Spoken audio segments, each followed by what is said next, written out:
injustice to the highest degree. Kofi Kingston didn't get into the Rumble. Can't believe it. The man that's known for flipping and not touching feet on floors and getting back in the ring in the most erroneous ways possible. Not in there. And they gave it to that white man. What?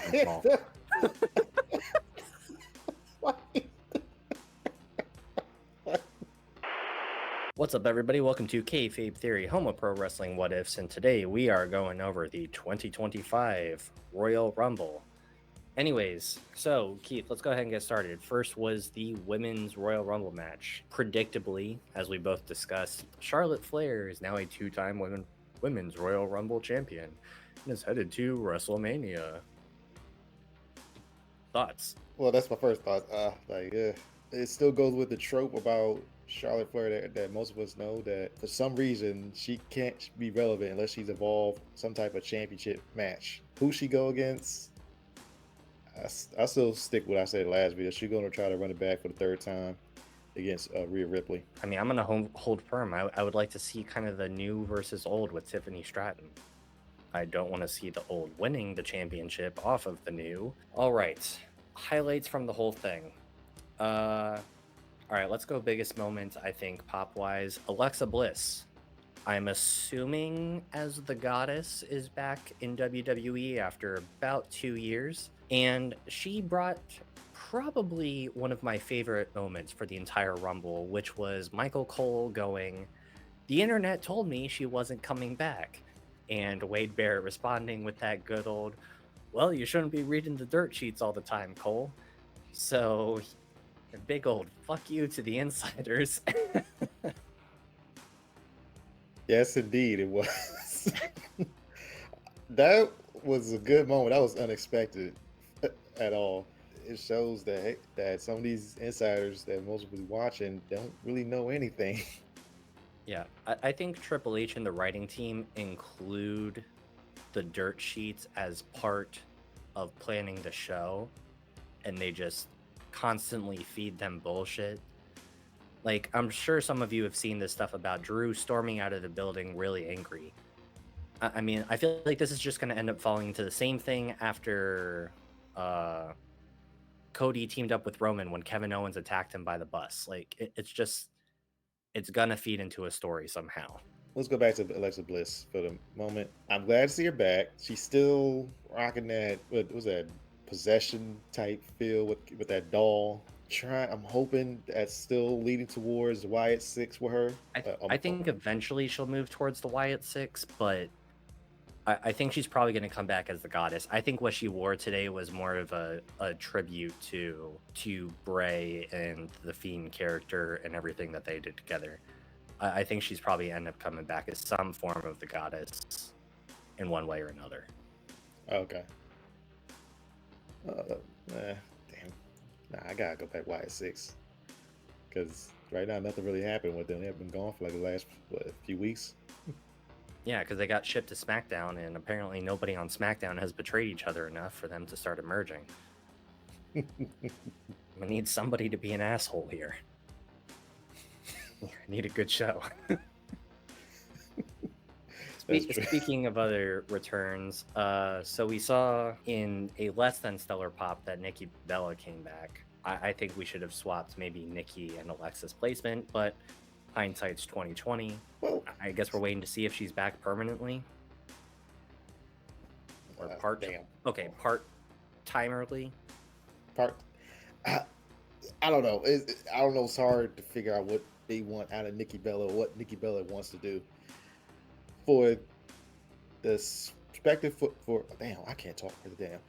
For terms of Royal Rumble, I agree with you on the point of Nikki Bella having Alexa Bliss spot and Alexa Bliss being number 30. As we discussed before, like Nikki Bella wasn't really a superstar that we were really vying to see that much. I mean, she did great. She had a long Divas Championship run, bringing her back. As you can see, didn't come up with much fanfare. Mm-hmm. It was like, oh, she's here. Okay. and Yeah. which it also disappoints me. Like, it could have been like somebody else. I was thinking like I'm hoping another legend because I wanted Victoria back, but but we did get Trish. We did get Trish. Who knows? Maybe she's on another second comeback run now. I mean, Maybe. you don't know. She's already done it once, so. All right, well, as we talk about the past and stuff, this Women's Rumble, it almost kind of like was a foreshadow for the future of the women's division because we got a lot of NXT women in this.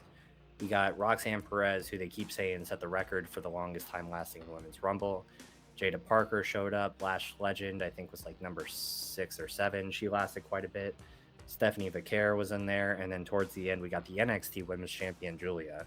To me, it's also kind of upsetting that we see how much of the future we see in like the women's division.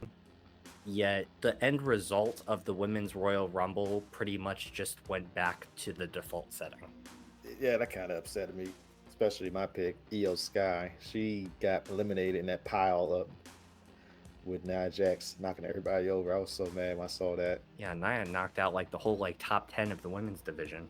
But also, when they got eliminated, we noticed that who were the final 4, and that pretty much showed, oh, we already know who's going to win. So what's the point in investing in watching at that point? Because it ended up being Nia, Bailey, Charlotte, Roxanne, I think.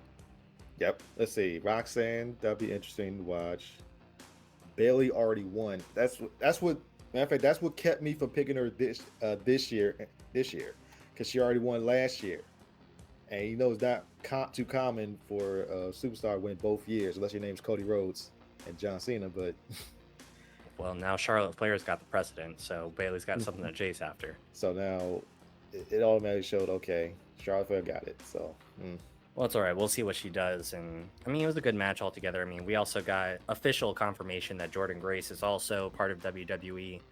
Haven't seen anything yet on whether she's on a show or whether this is going to be another one of those free agent storylines where she's going to be on both brands, sort of competing for contracts, kind of like we had with Braun Breaker for a while. But she came in hot with that Death Valley driver on Piper Niven. I mean, if she ends up being someone who somehow ends up in the Elimination Chamber, so if Charlotte does end up picking Tiffany Stratton, I'd love to see Jordynne Grace versus Rhea Ripley Wrestlemania. Ooh, okay. I wasn't thinking about that, but okay.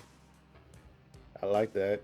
I'm always happy to see a TNA person coming over, show out, and have fun. I'm starting to feel the same way as you. She's going to be a free agent for the main roster spots, which that's also good too. As she doesn't have to be a demand for every person coming outside WWE to be in NXT. So if they're talented or there's enough fanfare for these men and women, bring them onto the main roster. I do have one final thought on the women's division, though.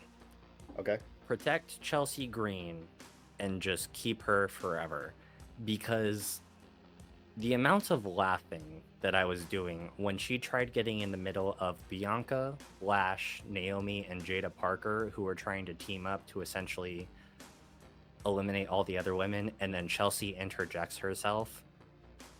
Like, I had to pause the live program because I was laughing. She knows how to make these great entertainment moments, and champion or not, they're just fantastic. I'm with you on that point. Protect her. But what's going to happen between her and Piper Niven?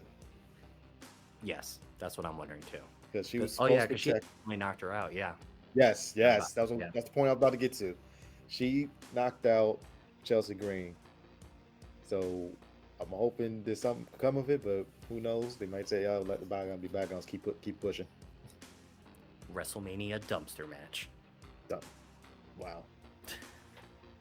All right, let's go ahead and move to the men's Royal Rumble match.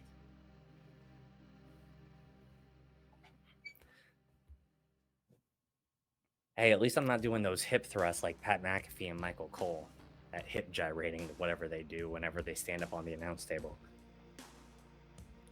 Yeah. I'm with you on that one. So, right. But yeah, the unexpected but welcomed winner of the 2025 Royal Rumble. Perfectly put. perfectly, but I thought about the when I saw it. Even though we had our picks, CM Punk was yours. I was The Rock, and there was others probably to pick John Cena. Thank God, didn't happen. But there was others who was hoping for Roman, and who else? I missed Seth too. So there was a lot of others who could have got the Royal Rumble win, but uh, Jay, I'm about to call him Jimmy. Jey Uso got it, and I'm not surprised if you think about it, because I think I talked to you about this before about how Jey Uso, his crowd control is unlike anybody else right now. It's got those remnants of the Yes movement, where it's just like there's nothing that can stop this train right now. Yes, Yeah, pun intended. He is There's so much momentum to what he's doing. So giving him that win is a great idea. yeah. And after the presser, I think him going after Gunther, I think that's where the betting odds are after Saturday night's main event coming that close. And especially after Cena saying he wants number 17 now. Kind of like he was gonna it kind of gave this vibe of he was gonna come in, he was just gonna do his retirement year, it was gonna be emotional, going to his last PLEs and stuff. But it's almost like losing to Jay is what is now going to push him to 17. So again, everyone's sitting here talking like we just need to hand it to him, but we're creating this reason that he's going after number 17. And now everyone, of course, is fantasizing about Cena versus Cody at WrestleMania, which I would be down for. But yeah, Jay was once Logan Paul was eliminated, I didn't care who won. It was going to be fine either way. Papa, this is a good question for you. How did you feel when Logan Paul eliminated CM Punk? It's too soon for that question. It's too soon.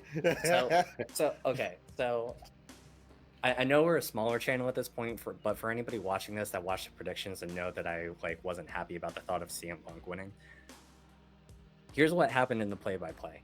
When Logan threw out CM Punk, I jumped up and literally the second before I screamed yes, I stopped myself because I realized that I was just about to cheer for Logan Paul, and then I just kind of froze because I didn't know how to react, because it's like I don't want to cheer for Logan, but I'm happy that CM Punk is out.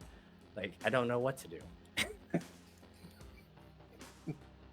And then they just started fighting on the outside. I was like, okay, I'm okay again. Okay, speaking of the outside, that double stomp from Seth to Roman, that was nasty. I like it. And no, I'm not just only deflecting, but I am I saw that and just, holy shit, the tribal chief is dead. I am here for it. Man, Yes. Seth got me locked in. Oh, Dude, are we going to go back to heel Visionary? Oh, the Monday Night Messiah? Yeah, when he was with Matthews and stuff. Or Murph, whatever the hell he was then. Not quite how we see it right now. But it was also a rough night tribal chief wise, because Paul Heyman might have just seen his next meal ticket after Roman Reigns retires when Braun Breaker hit that spear, jumping across the ring and getting one up on the tribal chief.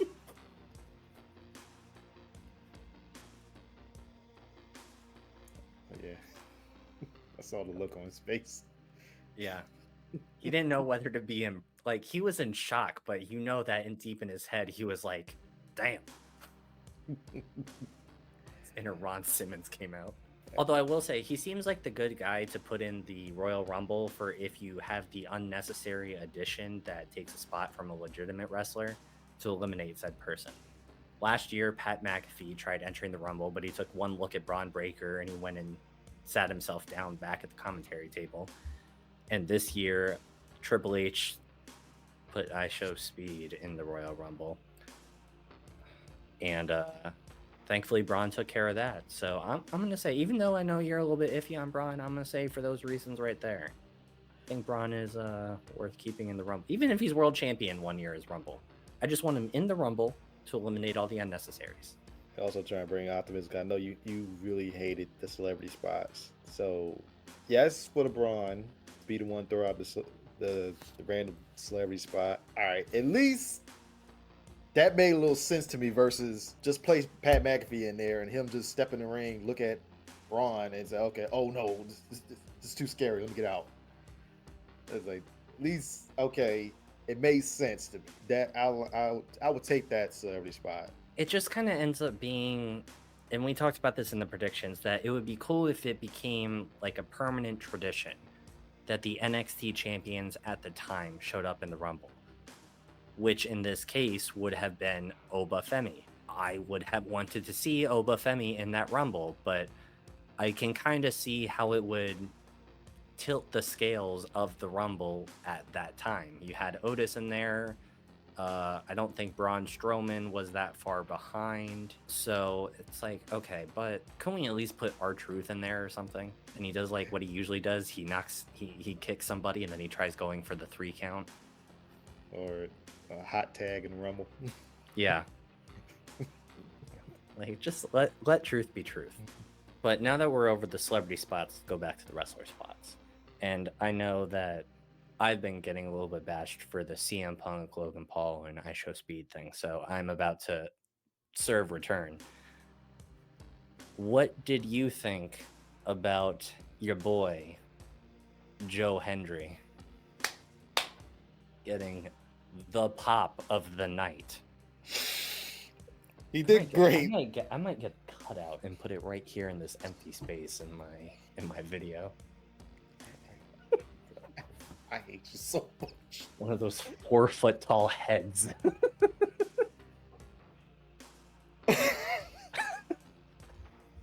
He did great. Yes. Joe Hendry did good. I'm not gonna sit here look like a hater. Like I said, I like Joe Hendry. It's just the fans upset me, like him. That damn song. I'm glad he came over. Had a little moment.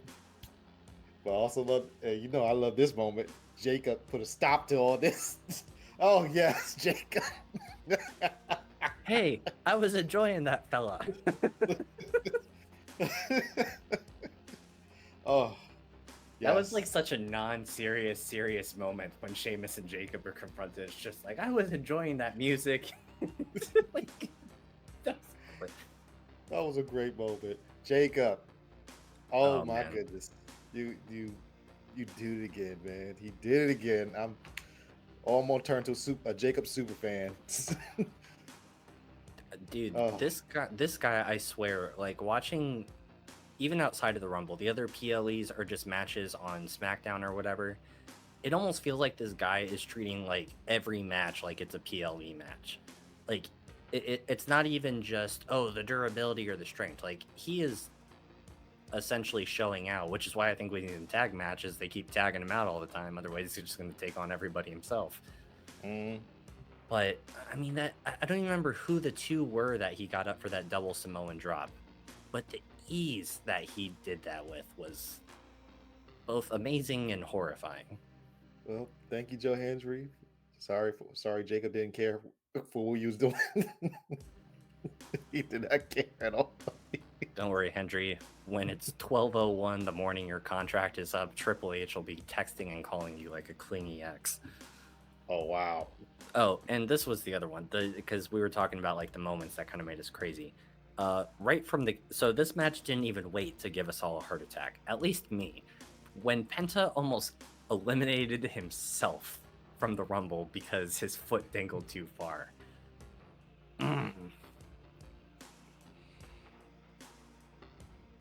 Just thank you for refs for being like, you know what, just thank you for letting your NFL side back out and going, I didn't see that holding because I've got money on this team. Yes. I'm with you. I'm going with you on this one. Now, I don't think that his left foot, I tried watching him back several times. I don't think his right foot definitely hit. I don't think his left foot did. But it was ambiguous enough for the refs to just be like, keep going. Yeah. And then after that moment, they kept playing with the ropes again. I was sitting there just, okay, y'all need to stop playing with the Yeah. ropes. And then they kept bringing in more luchadors. Then it was Santos. Then it was Andrade. Like, no, we just had a bad moment. We need to switch some of them out. Take a couple of luchadors back to Gorilla. Send us out Cena already or something. Like, goddamn. Man, but Penta, the sky's the limit for him. I'm trying to see how far they're willing to take this with him, because we know outside WWE, Ray Phoenix is on the couch because of you know who.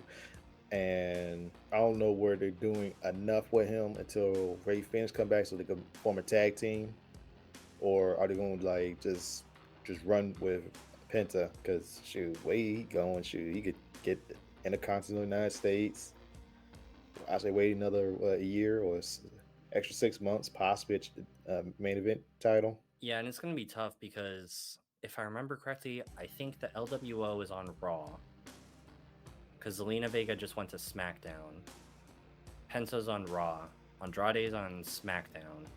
Santos and Legado del Fantasma is SmackDown. Because it's kind of like they were butting heads, but the problem is that they're right now on separate shows. I mean, that might not stop anything going into WrestleMania. So we'll see if we kind of get what we got last year with Andrade, if we get something similar. But anyway, I'm kind of disappointed.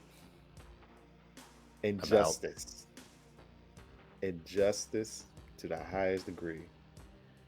Kofi Kingston didn't get into the Rumble. Can't believe it. The man that's known for flipping and not touching feet on floors and getting back in the ring in the most erroneous ways possible. In there. And they gave it to that white man. What? What?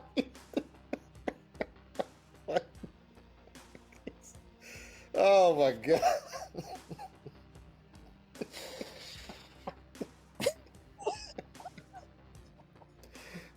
That's Black History Month too. That's Vince may be gone, but some things never change. Yeah.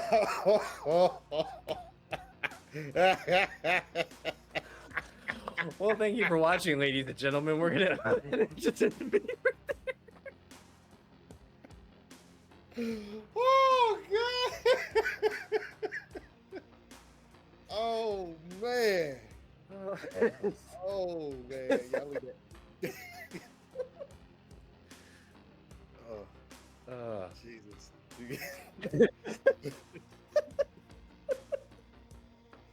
I can't get to the next point. What were we saying? I say I was about to go to somebody else, but you done said this shit. I was like, oh, I don't even know what to do. Where I could go for this one. All right. But we'll hopefully see you in Raw with Kofi Kingston. And they'll speak about this, and hopefully we see more of the villainous ways of the New Day. Yes. And for the last point I wanted to bring up,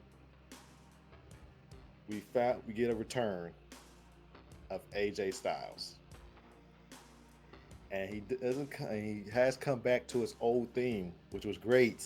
No Death Rebel. You don't want none.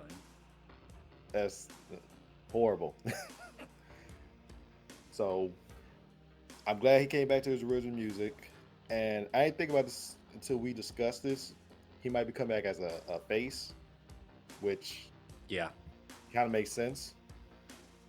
So I'm glad to see him back and doing his thing, and I hope whatever he got up next for him, I know it's gonna be good and it's worth watching. Yeah, and I think that's the track that they were on before his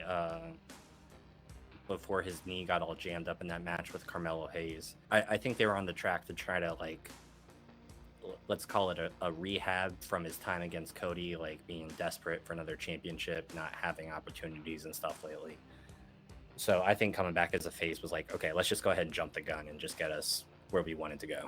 All right, so those are our highlights of the Men's Royal Rumble. Again, Jey Uso headed to the main event of WrestleMania. All right. So I think these last two, I mean, we had a lot of moments in the Rumbles, and the other two matches still solid, but I mean, a couple of the big things. We had the WWE Tag Team Championship first, 2 out of 3 falls match. DIY wins 2 out of 3. Street Profits come back, giving DIY the win, but then they lay out DIY. Well, the silence speaks everything about the match. Well, I didn't think it was a bad match. I mean, I thought it was a solid, like, I thought it was a good match to watch. I really thought that DIY's first pinfall was kind of a really nice little move of that intentional miss in the tag. Again, people can discuss the semantics of whether this was an actual mess up or and they just went with it. But either way, I think it turned out pretty brilliantly. It put something new in there. But what you're kind of saying with this silence is I think we're sort of on the same page, is that 2 out of 3 falls matches are pretty predictable in WWE, where it almost seems like whoever gets the first fall is essentially going to win, and it's always going to come down to the third fall. It's never going to be too straight. The heels always do something nefarious. If they get the first fall, then they win the third fall. So I think that's maybe why a lot of people didn't pay more attention to this match, because 2 out of 3 falls is much like the Women's Royal Rumble this year, pretty predictable. Yeah, pretty much. I was sort of invested into the match because, you know, I got root for some of the TNA guys. My investment didn't come in until the last few minutes when the Street Profits popped up, because now there's an added controversy to this, like, because now this is Street Profits. They're acting real different. I'm really happy to see that Street Profits looking like they making a heel turn, which is kind of interesting for them. That was kind of the thing. It didn't really feel like a heel turn, because you'd almost have to go back and look at all the SmackDown matches and stuff they have, but it's kind of like Motor City Machine Guns got ahead of them and won the tag titles, and then DIY took them. They never really got like another shot, and if they did get another shot, they were screwed by, I'm pretty sure, one of those two teams. So it didn't really feel like a heel turn, because they hit the Motor City Machine Guns, but then they laid out DIY as well. It was kind of like they don't really care who they're going to take out to get the titles. So they can, but it's sort of like justifiable. I guess we'll have to wait and see if it is a real heel turn, but it didn't feel as definitive. All right. And then finally, we have the ladder match for the WWE Championship that nearly resulted in the deaths of 2 major superstars by the way it was looking in the ring. I mean, I don't know what to say. I think, honestly, I think the commentators covered it last night. I think that Fisherman Buster was the moment. The only thing that was funny was that Sammy played a non-factor in the match. Oh, Did not expect that. That's a hell of a point you pointed out, because I thought he was going to do something too. Because why are you there? You're just there for support. He didn't really do anything. I think the biggest thing he did was maybe selling the intensity of that Alabama Slam by the end, along with Kevin Owens' pretzeled up body for 3 to 5 minutes. As I'm thinking back on it, there's like that look that Cody gave from the announce table, looking down at Sammy and Kevin. Because if you remember on Raw, Sammy kicked Cody in the mouth right before Cody kind of lost his mind a little bit against Punk. So again, like, it always goes back to long-term storytelling, but I wonder how just Sammy's presence will play into the dynamic between him and Cody going forward. And I mean, the other thing we didn't see either that could have been a big factor was a Randy Orton return, either in the Rumble or during the championship match. So Randy is still on the shelf. Who knows what he could do when he comes back. I mean, we've seen him for a couple weeks before he was written off, eyeing that WWE Championship. I was watching that. I wasn't really worried about the championship. Yeah. You almost forget because of the bumps and stuff that they're taking. I mean, you got KO falling on the side of the ladder.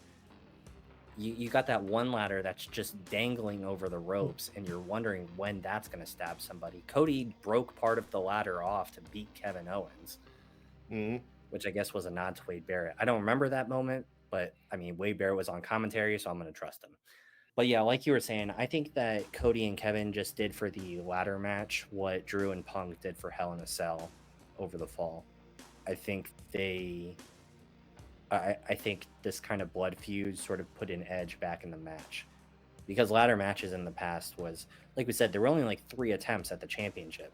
So that's usually like the first 4 minutes. Everybody grabs the ladder, they try rushing up the top, and then they start fighting. Like these two are just, they're not, championships aren't going anywhere. It goes back to what most people say about Triple H, that long-term storytelling. How to describe it? Okay. Just because they're at odds at each other, it doesn't like qualify them for being in Hell in a Cell. Yes, there you go. Thank you. That's the point I was trying to make. Yeah, kind of get what you're getting at. Yeah, no, just gotta let it build up over time. You can't just out of nowhere just put in random ladder match at Hell in a Cell. No, there needs to be a reason behind everything that needs to be done. And that's another thing. The ladder match, like we've seen for the ladder match in Hell in a Cell, those were the end all be all matches. That happened, and that's it between them for like a while. If I thought about the Rumble, we have to admit, this was a good Rumble. Yes.